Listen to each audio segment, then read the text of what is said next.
What up, folks? What's going on? Welcome to the Spun Today Podcast. I'm your host, Tony Ortiz, and this is episode number 72.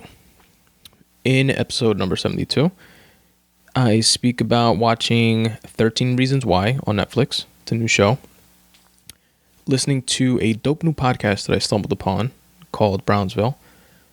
Watching Adam Sandler's new movie called Sandy Wexler. And beginning to watch a 6-part documentary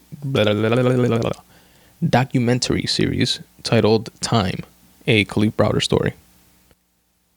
If any of that sounds like something you'd be into, stick around and listen to my ranting on it, my take on this stuff.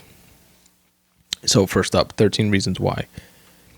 As usual, I'm going to spoil a lot of shit, so if you haven't seen it and you plan on watching the series, skip ahead a few minutes.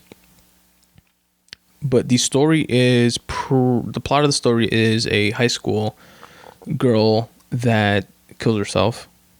And you find that out straight off the bat. And she leaves behind a series of recordings. And in these recordings, she details the 13 reasons why she wound up doing what she did, which was taking her own life. So it's dark. I wasn't...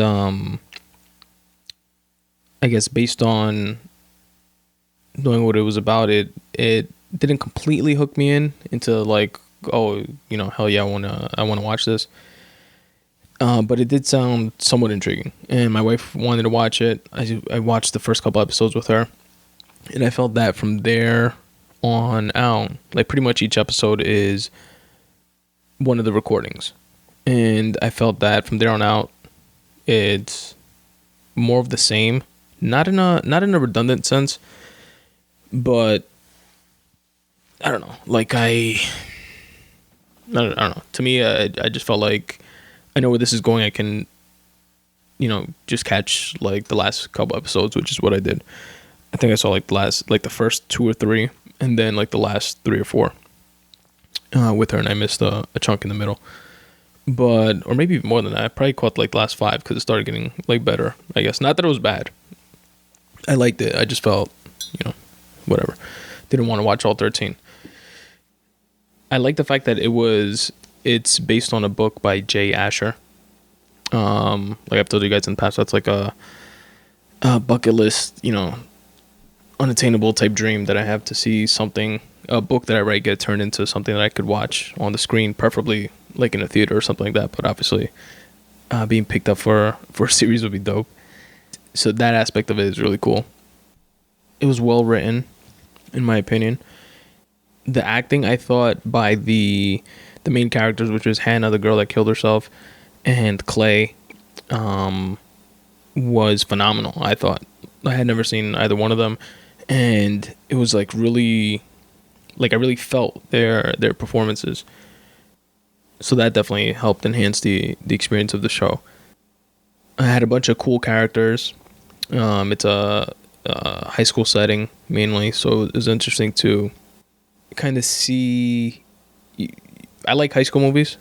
My wife does also, and you see the usual archetypes that you used to see, back when you were in school, when I was in school. The nerds, the popular kids, the jocks, the cheerleader type girls, the pretty boys, the I don't know, geeks, smart kids, et cetera, et cetera. You had like the whole gamut, all the, I don't know what the word I'm looking for is, stereotype, archetype, the usual motherfuckers that you see in high school. You have the goth girl, you have the gay kid, you have the poor kid, the rich kid, like the full gamut. Something that I've always applied, at least in my life, or I've seen applications of throughout my life, is in relation to high school, is that everything is high school played out over and over again, just with older people. So like the clickiness that you see in high school, same exact shit exists and in the work environment, in different places of business, different groups of friends, family, like different things. It's like the same dynamics continue to play out over and over again, which is interesting because you like, that's your first, I guess, taste of freedom if you will, if you want to call it freedom, when you first enter high school, because you are not completely treated like a little kid, even though you still are, when you're 15 to 18 or whatever it is. But your world changes, because your world opens up much more, compared to, elementary school, obviously, and junior high. Once you get into high school, you're surrounded by a lot older people that are considered adults, like, let's say seniors, 18 years old. They're, considered legally adults, obviously, but people doing more adult shit, sex, drugs, smoking, drinking, stuff like that. And it's interesting to me. It's always been interesting to me that you get exposed to that at such a young age, relatively speaking. And that, again, the same dynamics just continue to play out throughout different facets of your life. But, it's a typical high school movie in that sense, that, you have the interaction of all those different types of people. And you have this girl at the center of it, which is the new girl in school that transfers in from a different school, and the usual, has no friends, has a hard time assimilating and stuff like that. And then she just had ella estaba sala, as we would say in Spanish, like she was, which literally translates to she was salty, but not like in a salty as an angry type of way, but she was just like salted, just like had bad luck. She's victim to the two-faced backstabby shit that happens in high school, and again throughout fucking life in general, and getting her heart broken, and liking a guy that likes another girl, and dating a friend's ex, and typical teenage bullshit like that. But she wound up being like hanging out with popular kids, and she wanting to be popular and have a lot of friends, but then becoming like the butt of a lot of their jokes, and long story short, being considered like the class slut, and just like tape after tape or episode after episode, which again, each episode is based on one of the recordings on a tape that she left behind, is dedicated to each episode is dedicated to a specific tape and a specific reason why she wound up killing herself. And it's pretty much 13 different people and how they negatively affected her life.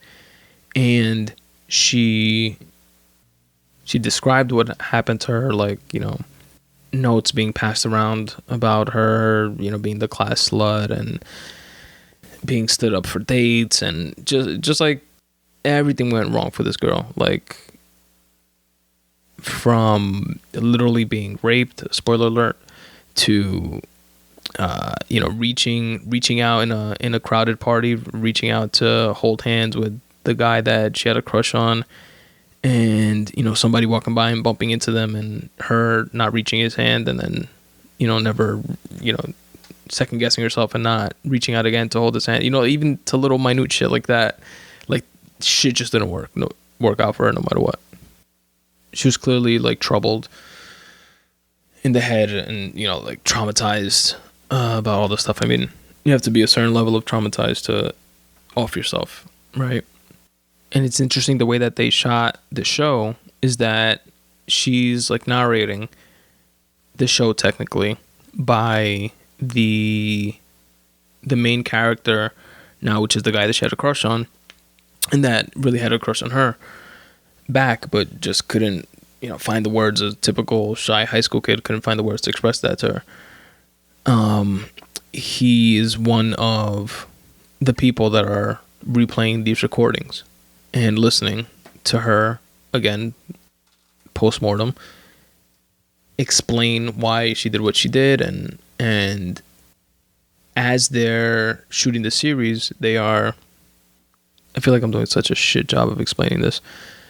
As they are shooting the series, and she's he's listening to the tape, and they are showing what she's talking about. So it's like a flashback mixed with omniscient narration from her, and it melts back and forth between flashback and current time, because he's like going to the places that she says, I went to so and so's house for a party, and he goes to so and so's house at night, and he stands outside and he's like envisioning what happened based on what she's saying on the tapes, and they're showing you on on the screen everything that she's saying. So it's pretty cool in the way that they shot it. A big takeaway that I got from the show is towards it's definitely the last episode. I think it's the very last scene, but I could be wrong on it. It could be close to the very last scene. It could be like the first like false ending. And Clay Jensen, which is the main character, the guy that I just mentioned, he's speaking to the counselor in the school and says, as a frustrated teen that, went through this traumatic experience of this girl that he loved killing herself, says, and like reliving her story pretty much, says to the counselor, quote, "Somehow the way we treat each other has to get better," end quote. And that's obviously, taken like within the scope of the show, obviously has to do with, the way, like the fellow student body or whatever, and the people involved and stuff like that treat each other has to get better, but on a larger level, applicable obviously to just like human beings in the world. I appreciate how they showed the immediacy of, well, like right after he said that, he left the office and he goes into the hallway and like immediately implements his own sentiment. Like it's not like he decides to practice what he preaches like right there and then in that moment, because he knows that moments are fleeting and you could, lose people at any minute. And he didn't just want it to be like lip service. And he sees a girl that he used to be friends with. She's like the goth girl. And when they got to high school, they drifted apart, and I guess he wasn't like as cool with her. It was just like high and by type shit. Kind of ignored her. And he was more of like not a preppy popular kid, but definitely not like a goth kid. And he seemed to be more of the, cool with everybody type kid. And he sees her and like stops her and asks her like how she's doing. And I feel that things like that, that was cool for me to see, like that immediacy of it. And things like that we say, or changes that we want to see, it's like that cheesy but true saying of be the change that you want to see in the world. It's like, don't just stop with the somehow the way we treat each other has to get better. Actually do it. Just start treating people better. And he did that with her, for example. Then a second big takeaway for me was her reciprocation, which ties into Hannah, the girl that killed herself, in my opinion. And just the whole underlying through line, throughout the film, which is, to me, being able to express yourself. For example, she was thrown off a bit by, him asking her if she's okay, because, they hadn't spoken in a long time, and like that. And he asked, if they could go hang out or whatever, ditch and like go somewhere and just like talk and chill or whatever. And she asked if he's okay. He says no, which was, forthcoming and honest of him. And then he asked her, is that okay? That I'm not okay. And she said, yeah. And that to me signifies like that acceptance and like that being okay with understanding and accepting and being accepting of other people's feelings and shit that they may be going through and different emotions that they express. And like that is super important of a message to like put out there, especially like within, I guess, that target audience of, younger, like high school kids and stuff like that, and show them how when you isolate yourself too much, or if you're going through some shit and you don't ask for help, that shit's unhealthy. you need outlets, you need hobbies, you need, me personally, I've always been someone I'm very like introverted into myself and stuff like that, aside from the fact that I've recorded 72 out fucking podcasts and put them out for the world to listen to. I'm very introverted to myself, and honestly, before getting into podcasting and writing, these have been like the perfect outlets for me, because they're like introverted, personal, individual hobbies, but that allow me to express myself how and when I want. And we all need that type of release. It's I've told you guys ad nauseum that, this type of thing is like cathartic to me, and it's like my meditation, my therapy, or whatever you want to call it. And everybody has their own version of, you know what I mean? And for someone like Hannah, in Hannah's case in the show, like, she didn't have like shit to release. And when you're in high school, like, that's your world, like somebody just fucking teases you in school or something like that, that's fucking like scarring, and that's like, oh my god, the whole school knows about this and that, and it's like the end of the world, you know what I mean?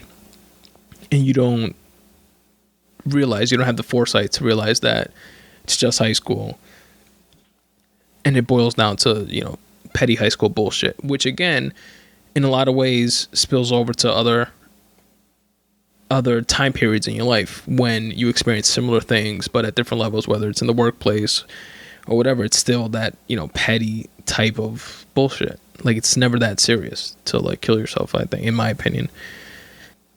But it's important to like look for signs of people that express being troubled, and I'm not a fucking trained psychologist or anything like that, so I can't tell you exactly what to look for, but just generally just being there for people, talking to them, and again, just being accepting of who they are, and being with them when you're with them,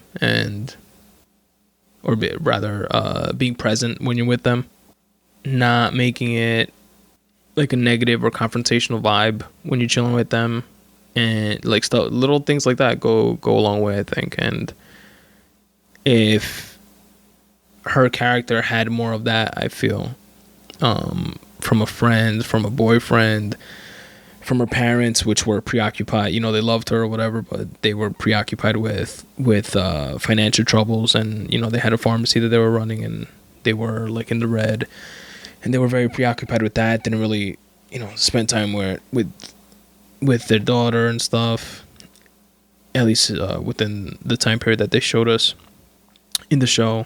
If she just had that from somebody, things probably could have worked out differently. But anyway, that is my takeaway on the show. Again, it's called 13 Reasons Why, and it is currently on Netflix. Brownsville is a place in Brooklyn. Bronzeville is a dope new podcast that I feel that you're either going to love it or love it. But being realistic, you're going to love it or hate it. It's going to be probably a polarizing one for you guys. For me, I loved it. I listened to it twice, the entire series. Season 1 of it is available. It dropped in February, and it was dropping like on a weekly basis. And it is all 10 episodes make up the full season 1, and each episode is about 45 minutes long.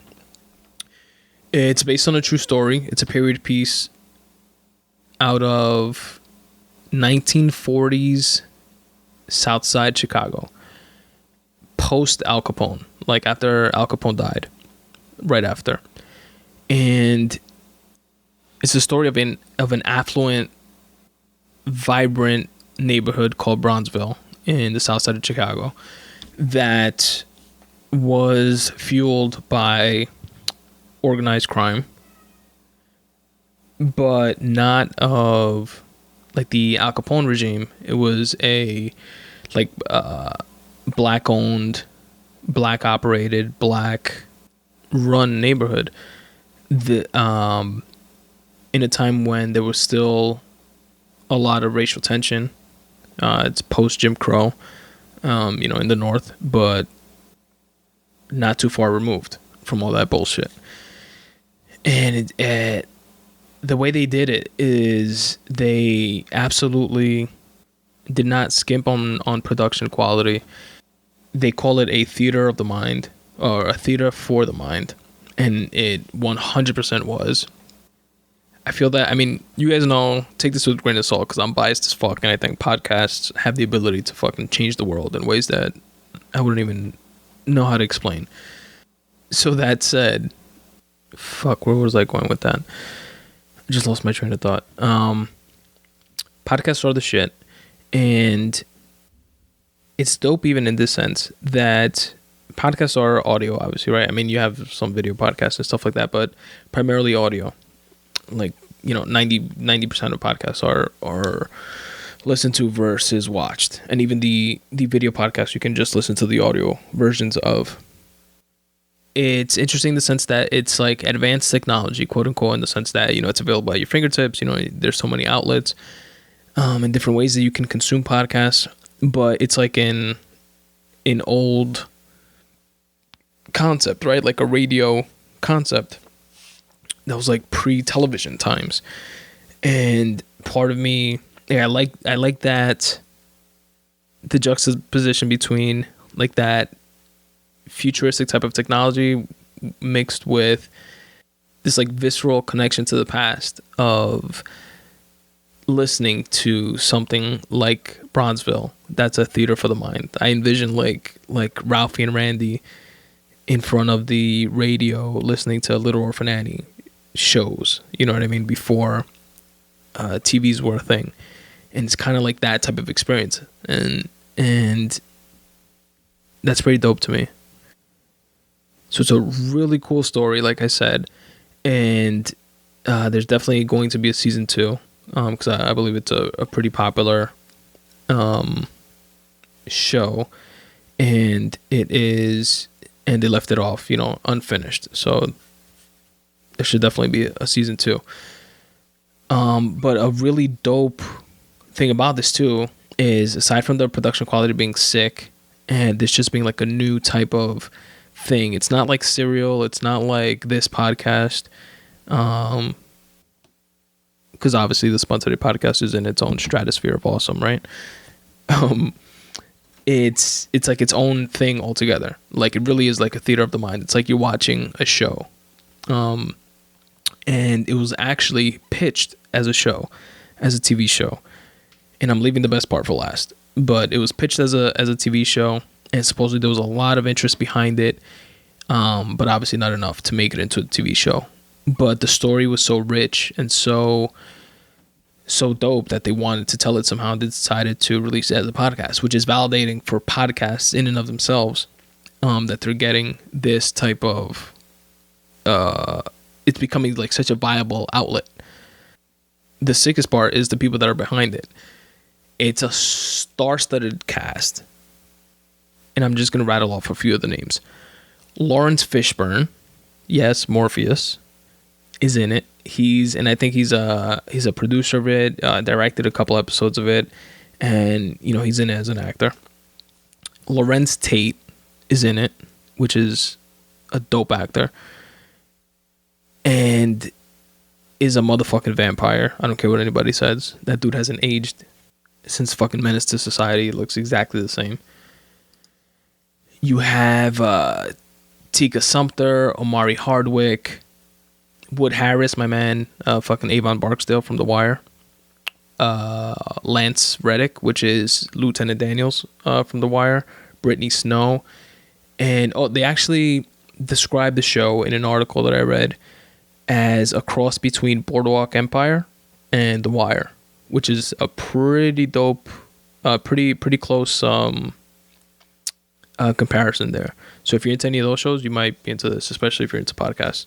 And just if you're into podcasts and you haven't seen those shows or not into those types of shows, just give it a shot. Just as a dope, new, innovative way that the platform of podcasts are being used to tell stories.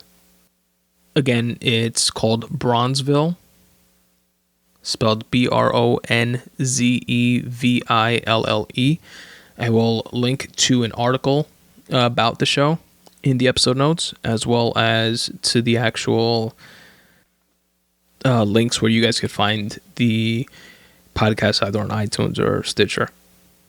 If not, just search. If you listen on a different platform, just search for Bronzeville, and it'll definitely pop up. I highly, highly, highly recommend it. Sandy Wexler.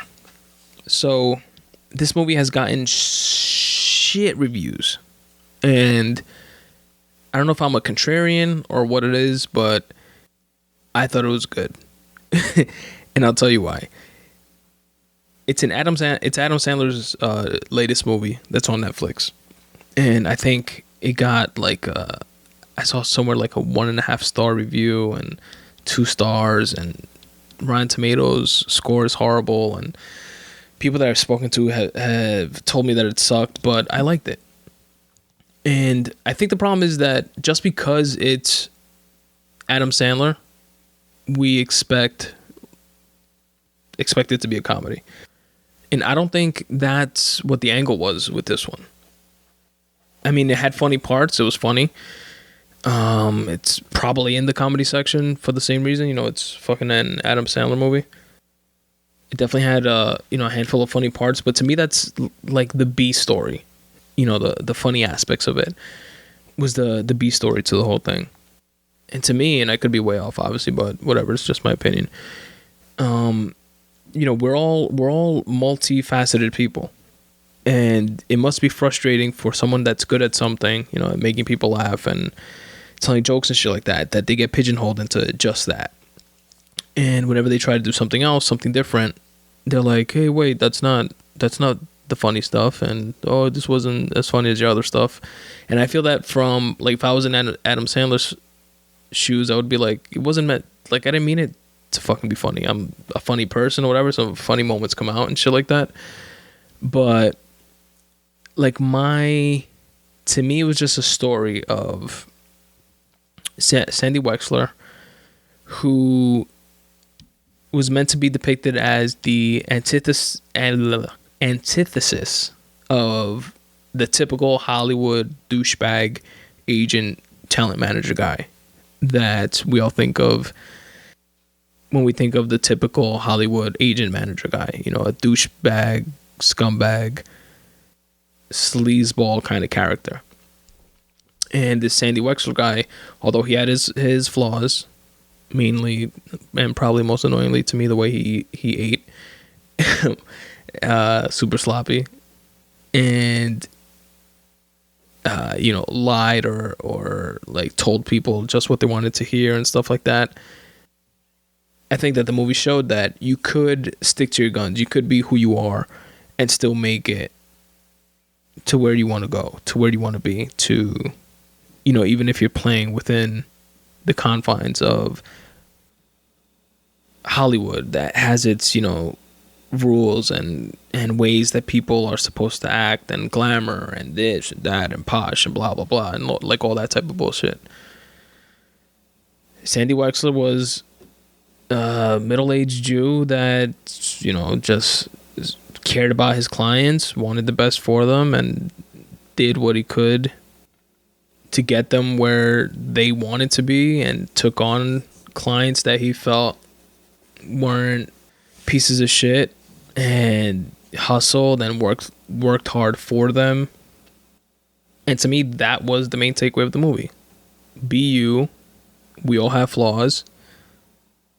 You don't have to sell your soul to make it. You can make it on your own terms. And that's not to say that, that you don't have to be dynamic and open-minded and stuff like that. Obviously that helps.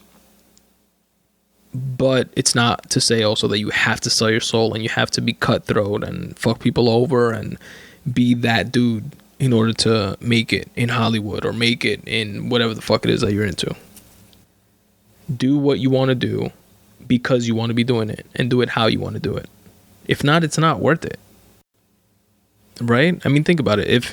If I'll take me for example. If I started, writing things that I wasn't into or that didn't interest me, I wouldn't want to do it, even if they were like more popular or whatever. If I started doing 15-minute long podcasts on how to make money off Google, how to make money, like all those like get rich quick schemey type of like clickbait type of things that would make more money than the podcast makes now, I wouldn't want it. It wouldn't be worth it. I don't want it that way. I want it my way or not at all. And I think that was at least my main takeaway from the Sandy Wexler movie. So if you go into it with an open mind and you don't go into it, looking to see the funniest movie that you've seen all year type of thing, I think that you will find the movie enjoyable. Time, a Kalief Browder story. I heard about this documentary on a podcast. Shout out to Brooke of the Actual Innocence podcast that did I'm not sure if they put it out on all of their podcasts, but it was like a four different podcasts, like Rabia Chowdhury from the Undisclosed podcast, which was the person that reached out to Sarah Koenig regarding the Adnan Syed story. And she was part of the Serial podcast, and in terms of, she came out in it. She was the attorney friend of Adnan Syed. She has her own podcast, and there were two other ones, I forget, but them four came together and did a panel on Brooke's Actual Innocence podcast, which I've mentioned in the past, and they were speaking about this documentary. And Kalief Browder, for those of you that don't know, is a young man that was incarcerated here in New York at Rikers Island for 3 years without going to trial. He spent, out of the 900 some odd days that he was awaiting trial before it wound up getting dismissed because they had nothing on him, and what he was accused of, which was stealing a book bag, never happened. Technically, he broke parole by getting arrested for that crime that he never committed, of stealing a book bag. And because of that, he was arrested, but wound up getting dismissed after the 3 years. Anyway, 2 of the years, or like 600 some odd days, he spent in solitary confinement. Now, the UN, which is obviously a separate entity in and of itself, but I think it helps add some important context to the story, and something that I highlighted from watching it and listening to the podcast, is that the UN designated being in solitary confinement as torture after 15 days. 15 days, 1-5. They consider it torture, like akin to waterboarding motherfuckers, which is illegal in war. And this dude was in solitary for 200 plus days. He did a stretch of like 10 months straight, came out, and went back in and did another stretch of 14 months straight. The documentary does an awesome job of pointing out the psychological ramifications that being exposed to something like that has on people, and how it literally drives people crazy being in solitaire. And psychologists reference like different studies that were done, literally showing that it drives people crazy. It's a mind-altering experience being in solitaire after a certain amount of time. And this was a kid, again, that was 16, if I'm not mistaken, when he got locked up. And like before, he was on probation. He's from the Bronx. He was from the Bronx, and he was on probation because he went on a joyride on one of his friends stole the bread truck or something like that. Like somebody was delivering bread and they jumped in and drove it around the block or whatever. They took a joyride, they drove it around, and he got arrested for that and was on probation. And then this whole book bag thing happened a couple years later, or a year or two later, and that's what landed him in jail. And he was a small kid, short, skinny, but tough and like a smart aleck. You know, he would talk back to the guards, he would talk back to other inmates and stuff like that. He got into tons of fights. He got jumped a lot. There's videos, if you guys remember, you know, it was a national story. He wound up being on like Rosie Perez on The View. He was on Bloomberg. I remember seeing him on Bloomberg, actually. Jay-Z is a co-producer of the show, and actually said that Kalief is a modern day prophet, and that this story is important to be told. And just because of all the negative shit that gets covered up that happens within our prison system. And this story is one that made significant ripples and got national attention. And actually, Rikers Island this year, they decided that it's going to be closed. I don't know exactly when. I think it's like 2018 or 2019, but it's going to be closed. And stories like this, you know, help that along. Unfortunately, Kalief, when he came out, finally, because the big thing with him was that he didn't want to take a plea deal, because he maintained his innocence all along. And one of the issues with our criminal justice system, the way it's set up, is that the system is incentivized by convictions. And this ties into the war on drugs that I've spoken about in the past, the failed war on drugs that I've spoken about in the past. Police officers being incentivized to arrest people, you know, privatized prisons. Not that Rikers is one, but just that culture in and of itself. It ties into all that shit. But he didn't want to take a plea, which would be, you know, pretty much saying, yes, I'm guilty of this. And they say, okay, we're not going to charge you with this. We're going to, you know, you're pleading guilty to a misdemeanor, and then you get out with, you know, X amount of time probation instead of having to stay in jail or whatever. He didn't want to take that plea because he maintained his innocence the entire time.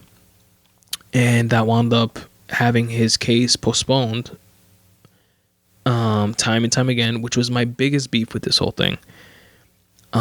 His case kept getting postponed and postponed because the prosecution was buying time, pretty much, because they knew they had shit. Now, when you get arrested, you have the right to a speedy trial. And speedy trial is defined mainly as a 6-month time period. You have to be seen by a judge and judged by a court of your peers or whatever, within a 6-month period. Rikers Island is a jail, not a prison. So Rikers is kind of like a temporary stay type of thing, where, you know, people go, ideally, you know, 6 months, you're there, and you see a judge, you're not guilty, go home, you're guilty, you get sent off upstate to a prison to serve your sentence. But then you have cases like Kalief Browder's, where he winds up staying for 3 years in Rikers. And why is this? Because of, again, my biggest gripe with this entire system, or in this case in particular, is that within the state of New York, that 6-month speedy trial, that time constraint that you know, as a citizen have a right to, as a fucking human being have a right to, is riddled with bureaucratic bullshit. They explain in the documentary that the time that you're serving, that you're waiting pretty much for your trial, doesn't count towards that 6-month speedy trial clock when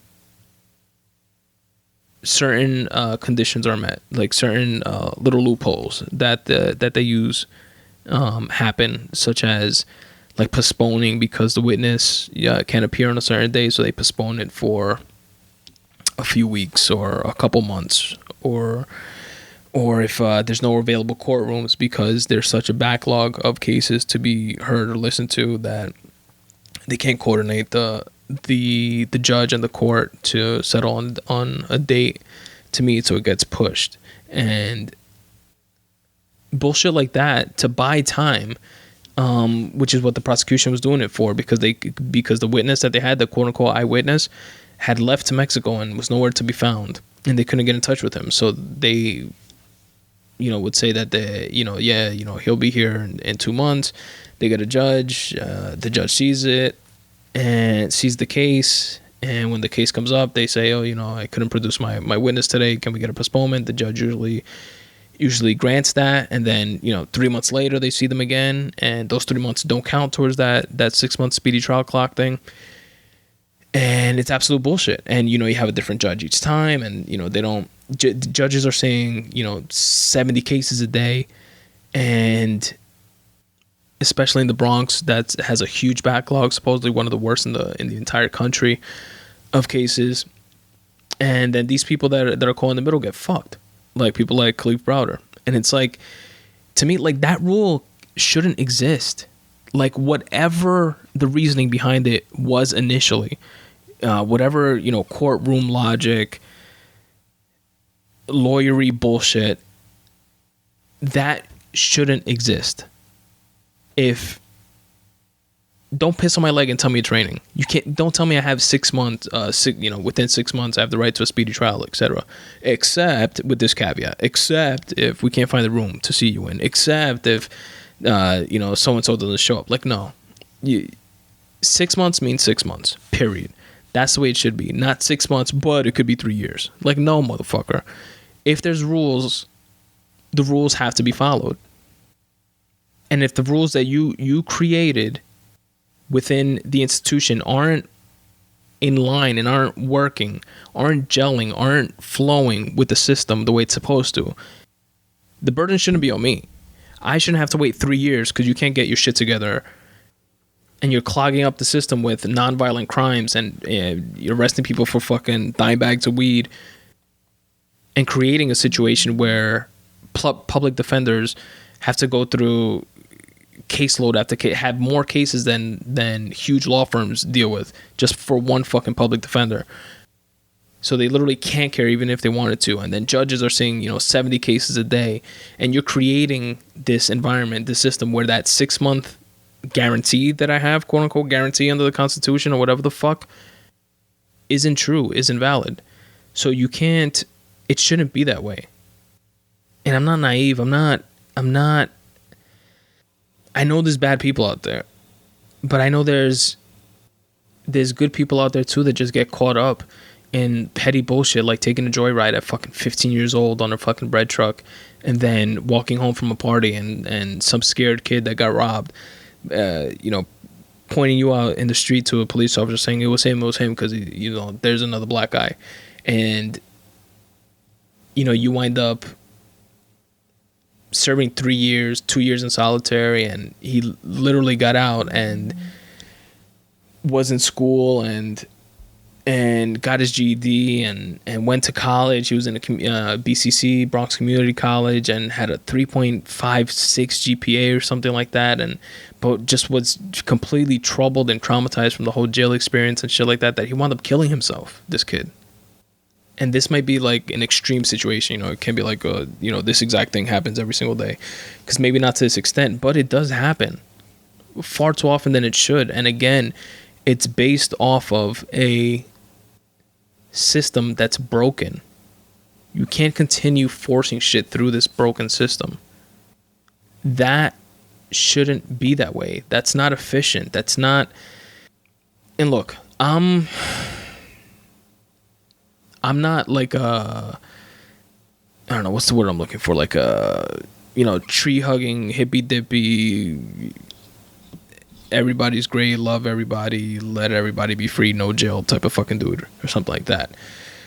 When it comes to violent crimes, when it comes to rapists, murderers, fucking the worst of the worst, motherfuckers that are convicted of, without a doubt, 100% convicted of shit, DNA evidence, like a rapist or whatever, motherfuckers like that, to me, should literally be like draped in the American flag and dropped in the middle of an ISIS training camp.